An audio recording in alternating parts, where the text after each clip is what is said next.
And so today, what we want to talk about is the 1 millimeter mind shift, right? So we know everything that we do is we focused on outcomes, something that we learned here this year, that we want to focus on outcomes. We don't set goals anymore because there's no reason to set a goal. You might as well set an outcome.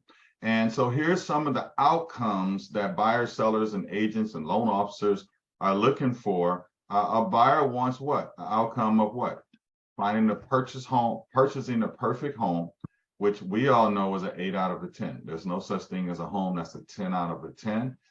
Your buyers may think that there is, and the only reason they might think there is because you're not telling them that it does not exist.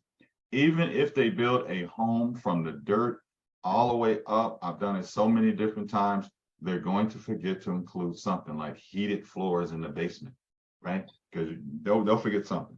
So 8 out of a 10 is a perfect home. Sellers, they want you to sell their home at their price in their time frame for the most amount of money. That's the outcome they want.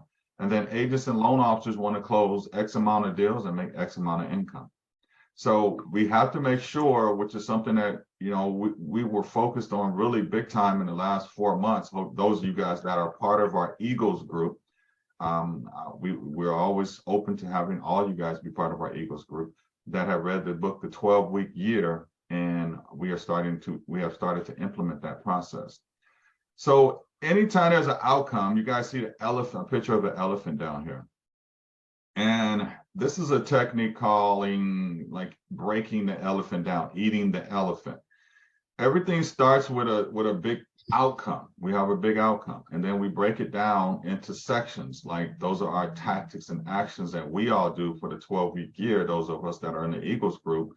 And then you break it down either further to daily actions. Because remember, we cannot control outcomes. The only thing that we can control is our daily actions.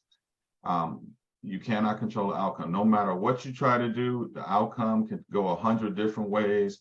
You could show a person 1,000 houses. I know that sounds exhausting, and you'll still never find a home that's 10 out of 10. Will you sell the home at the client's price in their time frame? I mean, you can't control that. But what you can control is what you do, marketing-wise, picking up the telephone, calling other agents, doing open houses, our epic open house system, not what other real estate agents do. You can't control how many deals you close or how much money you make in this business.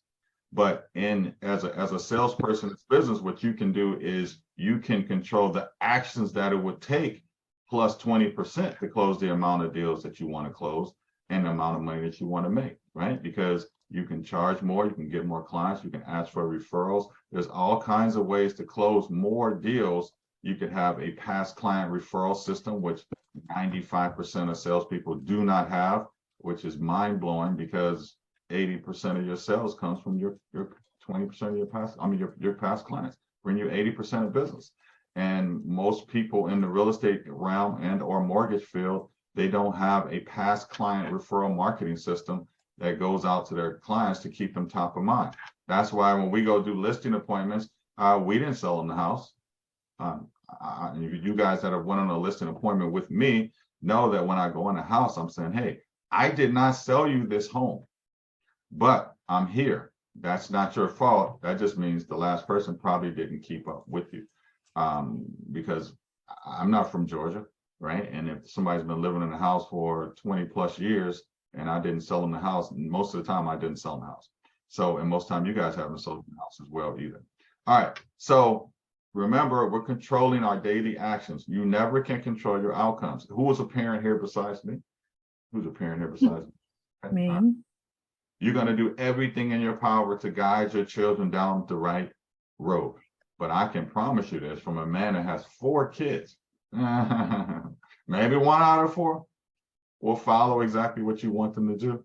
No matter how like my son is 8, just turned 18. He's like, Dad, I'm just gonna brainwash my kids from day one. I'm like, okay, let me know how that works for you. Because at some point, people they have freedom of choice. They're gonna go do things that you don't want them to do. But it's called growing up. We all did it the same thing.